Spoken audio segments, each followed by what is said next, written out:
Field marshal Saeed Asim Munir की Balochistan national workshop के शुरका से मुलाकात। दहशत गर्दी के खात्मे और बलूचिस्तान की तरक्की पर जोर दिया। बलूचिस्तान की हुब्बुल वतनी पर भारतीय प्रॉक्सी दहशत गर्द हमलों को नाकाम साजिश करार दिया गया। फील्ड मार्शल ने अहम मुलाकात में बलूचिस्तान में दहशत गर्दी के खात्मे का अज़्म दोहराया।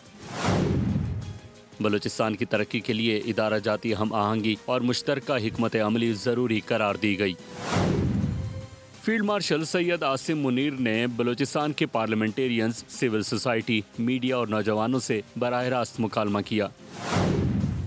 उन्होंने बलूचिस्तान में हुब्बुल वतनी को सराहते हुए भारतीय प्रॉक्सी दहशतगर्द हमलों को नाकाम साजिश करार दिया। शुरका से मुलाकात में फील्ड मार्शल ने कहा कि दहशतगर्द मजहब, मसलक या कौमियत नहीं देखते। दहशतगर्दी का वाहिद हल कौमी इत्तेहाद है।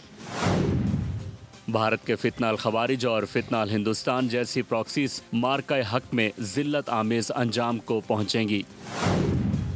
पाकिस्तान इलाकाई अमन का ख़्वाहां है, मगर कौमी सालमियत के खिलाफ अंदरूनी या बैरूनी खतरे का फैसला कुन जवाब दिया जाएगा। इजलास के इख्तिताम पर सवाल और जवाब का सेशन भी हुआ। फील्ड मार्शल ने जोर दिया कि पाकिस्तान का मुस्तकबिल कौमी इत्तेहाद और दहशतगर्दी के खात्मे में मुज़मर है और बलूचिस्तान की तरक्की मुल्क की सलामती की ज़ामिन है। सब्सक्राइब करें और बेल दबाएं ताकि कोई खबर रह न जाए।